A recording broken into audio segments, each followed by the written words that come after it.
If you are anything like me, you probably hate emotions and feelings. Now, that's one thing more than anything else.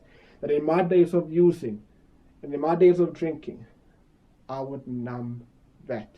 I hated feelings. I hated feelings of love. I hated feelings of appreciation. I hated feelings of gratification. I hated negative feelings.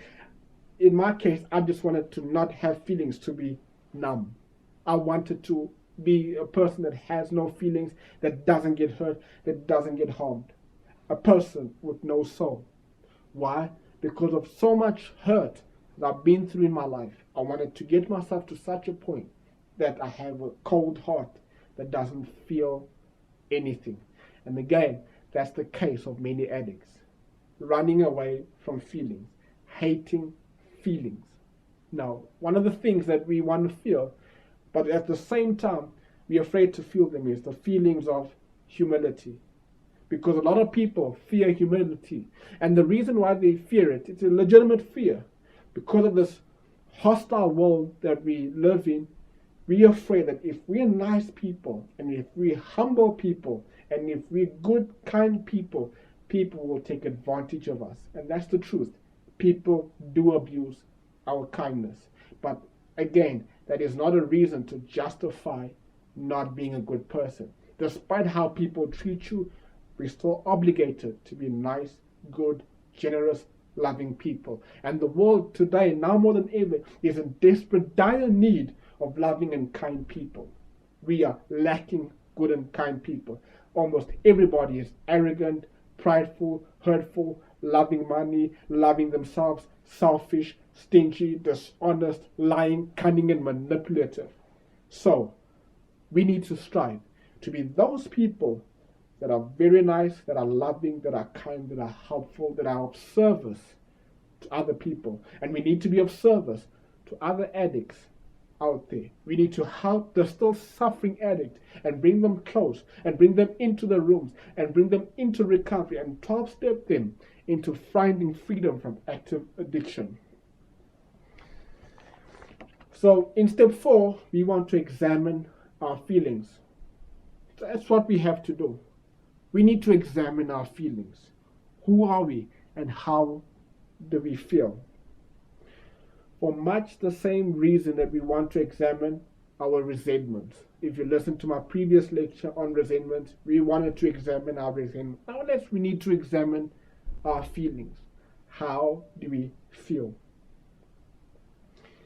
It will help us to discover our part in the problems. Now, one of the things that an addict likes to do is to play the victim mindset, the self-pity game, that poor old me, look what the world did to me, look how the world is so cruel, look what they, whoever they are, did to me. And we never want to take responsibility, and it's never our fault. But if we'll all be honest, we know that in every situation that we found ourselves in, that made us feel in a certain way, we played a role in that situation. And that's what we need to do. We need to discover our feelings so that we can see the part we played in every situation that made us feel a certain way, whether it's good or whether it's bad. In addition to, most of us have forgotten how we feel by the time we get clean. Now, there is a theory, I don't know how true it is, but I believe it. You're welcome not to believe it, no problem with that. But it's been said that where a person starts to use, that's where the emotion development stops. So if someone starts using a 13, like I started using, that's where your emotion stopped to develop. Or if you started using a 12 or 21 or 23 or 30, that's where your emotions stopped developing. And that's why sometimes you'll find someone who's 35 years old but behaves like someone that's 12 years old. Why? Because that 35 years old, new in recovery, is still learning how to behave and how to feel and how to have emotions and how to maintain his emotions and how to express the emotions. And usually when people come into recovery, they might still be hostile towards the world. And we need to learn to forgive them. We need to learn to understand them. And we need to learn to empathize with them and understand that they're going through a phase in their life where they're maturing, where they're developing, where their emotions and feelings are coming back and they are expressing themselves sometimes in an unhealthy way. But those people don't mean harm. So we've forgotten how we feel by the time we get clean, and that happens often.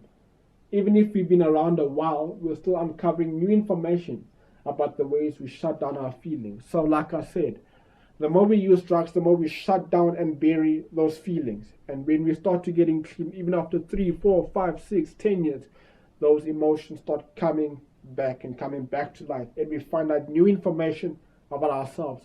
We find out new information about our feelings. We find out new information about who we are. We find out new information about how we respond to certain things that happen to us, about certain events that occur to us. So, one of the things that we need to do is we need to know, how do I identify my feelings as an individual? And what feelings do I have the most trouble allowing myself to feel? And those feelings that we do have trouble feeling or allowing ourselves to feel, we need to be brave enough to feel those feelings and overcome them. Why have I tried to shut up my feelings? What are you trying to run away from? What are you trying to escape from and not feel? We need to be honest enough to have a look at that and write it down. And what means have I used to deny how I felt? Or who or what triggered a feeling? And what was my motivation? And what did I believe that led me to act certain ways in situations? What feelings were there that made me respond and act in certain ways, in certain situations? What motivated me, and what were my intentions? And what do I do with my feelings once I've identified them? But one of my suggestions would be, once you've identified with your feeling, what you need to do is to teach yourself and channel yourself and train yourself to respond appropriately in every time, in every feeling, and not just have an outburst of anger. Now, another emotion that I used to have troubles with is anxiety and depression and suicidal thoughts and misery. I identify with those feelings a lot. And what worked for me was praying every day, every hour, and doing my step 1, where I had to surrender to God what my problem is, what the situation is, and why I feel the way I feel. And I was a very anxious person, filled with fear. Now, that's the case for many people. Anxiety. Why? Because I was always afraid that something bad is about to happen to me. Feelings of feeling overwhelmed, overpowered.